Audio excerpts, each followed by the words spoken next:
I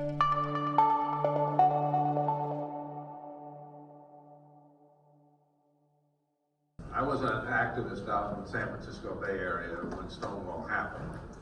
We didn't find out about it for months. But another confession I have to make is we've introduced the Presbyterians, the Methodists, and the Episcopalians here. I was a seminarian for the United Church of Christ, and which is another denomination, so you can throw into that mix. And that was the context in which I came out, and the movement had progressed to the point that Stonewall was possible, that Stonewall was inevitable.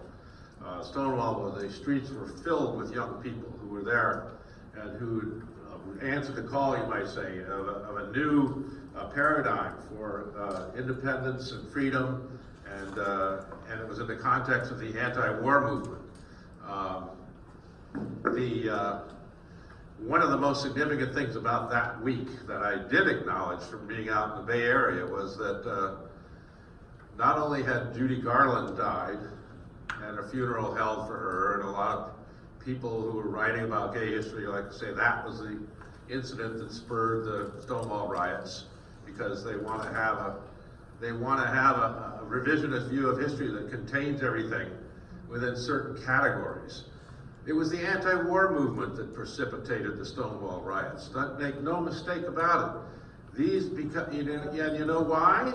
Something we don't even know about these days. The draft. People were being drafted. Kids were being drafted. And your number might come up or it might not come up. And, I had two of my own personal friends who were killed in Vietnam. My brother served 2 terms of duty over there. But young people were being literally lifted up off the streets and sent over to a jungle halfway around the world. And if you don't think that would precipitate, and actually Maddow has written a book about why, the interesting development in U.S. history. There's never been a draft since the Vietnam War. And that's because the politicians were smart enough to know that you shouldn't do things that way. You're going to create an automatic movement in this country. Now, there's a long history to the movement for gay rights and self-affirmation of gay and lesbian people and so on prior to Stonewall.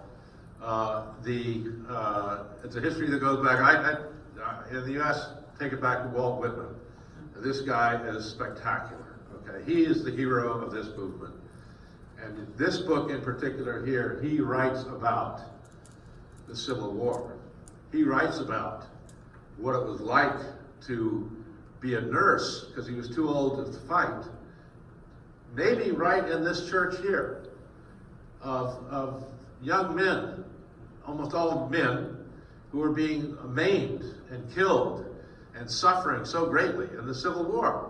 And that drew out of him a quality of empathy, you might say, and compassion for his fellow male human beings that he had the nerve to write about openly, about how he felt about his male comrades as he saw them suffering. And a lot of people took that writing as encouragement to talk themselves about same-sex affection and empathy. And he had a tremendous influence on those who followed him. Everybody from Oscar Wilde all the way up to this guy Carpenter, who was a very famous Edward Carpenter in England. And, Edward Carpenter became a primary voice for affirmative view of same-sex relations in a period leading up to World War I. What you saw happen in World War I was exactly the same thing that Whitman witnessed, of course, in the Civil War, where 600,000 people were killed. 600,000. Your neighbors, almost all male neighbors, were killed in the Civil War. And if you read Whitman, Whitman writes about the Civil War and that maiming and that, how there could ever be a commemoration of the Civil War that is nostalgically positive is absolutely absurd. It was an absolute horror. But Whitman knew it had to happen, because if it didn't happen, liberty would be lost, democracy would be lost. And he really saw it that way. This was a fight for the future of America. a fight for the future of democracy in the one place in the world where it might actually succeed. We've been through a lot since then, but by 1910,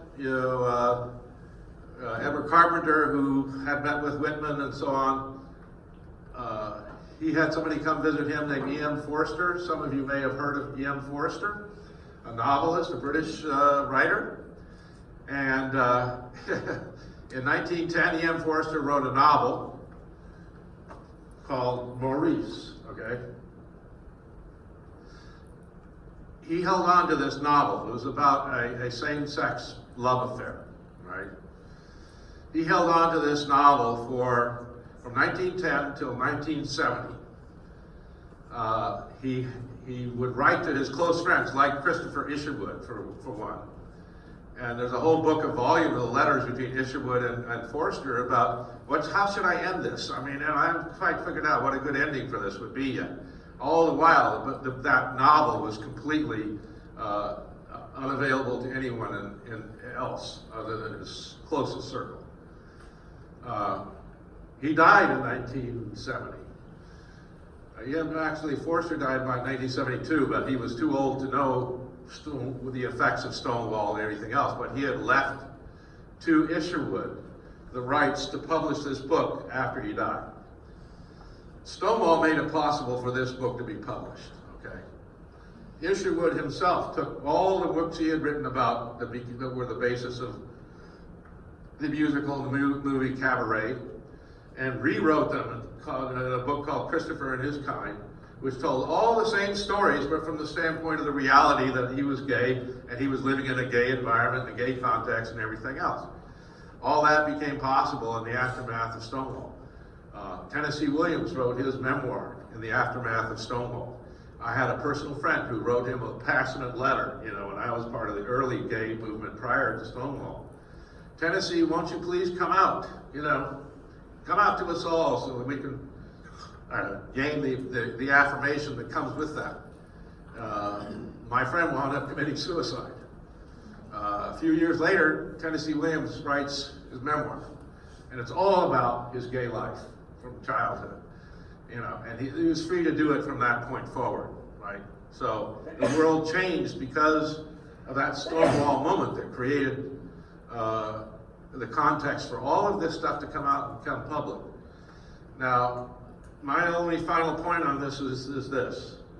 I've been, through this has been 50 years of this.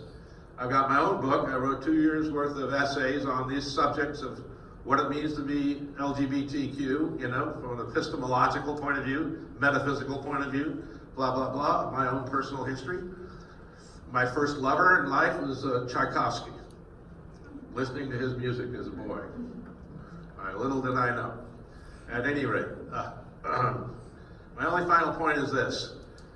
Just after the Civil War and the Emancipation Proclamation, the freeing of the slaves, and the final triumph of the Civil War, that did not bring about equality for persons of color. What in fact happened was that, in the post-Reconstruction period, although General Grant, when he became president, tried to prevent this from happening, it was a horrible backlash. You had 50 years of Jim Crow, of laws, of lynchings, of harassment against black people. And that's only, stuff about that's only, making it onto PBS and stuff now, especially more recently. Our battle is not over. Our battle is not over for anybody who represents a point of view or represents a race or a religion or ethnicity that does not conform to the white male, straight white male supremacist worldview. We're seeing it right now. Male supremacy takes the form of, we're about to go to war again in Iraq. Part of the reason why, as I said, part of the reason I said that Whitman was who he was is because he saw what war was. And he saw its effects on people, on you real human beings. We're about to go to war again. They're banning abortions in Alabama.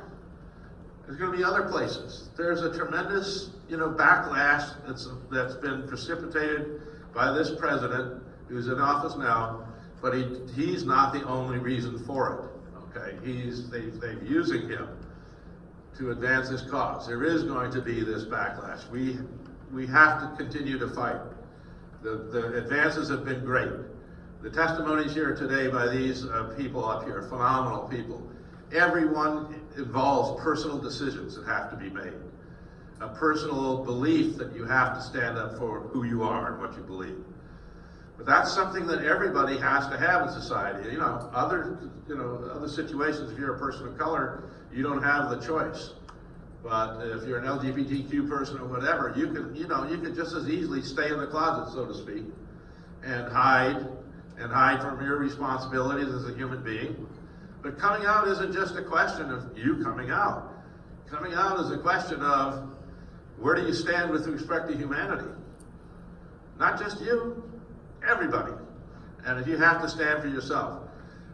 Martin Luther King, who was so prominent, my final comment of these days, and it was said at the very beginning, yes, the arc of justice does, the long arc of history does tend to bend towards justice. But what Martin Luther King said was, only if people are pushing it that way. It's not happening automatically, ever. And so we are at a very critical point in our history, as we have been many times before. But these concentration camps at the U.S.-Mexican border, these new laws against women's rights to their own bodies, these prospects of another war in the Middle East, these is all wrapped up with what it means to be who you are as a person. The moral decision that individual people make to be themselves and to stand up and to stand strong for freedom. So that's the context in which I would like to conclude this conversation today. And I want to invite everybody over to, as Danica was talking about, a safe place. It'll be safe over there. Sure. Huh? Sure, yeah. I'm Miss Betsy Sharon. I'm from the Falls Church Social Justice Committee, part of the Tinnerville Heritage Foundation. And one of the things that we wanted to do today, was honor you. We wanted to present you with a plaque. Says, with great appreciation for your community activism to further the rights of LGBTQ individuals. Oh, thank you.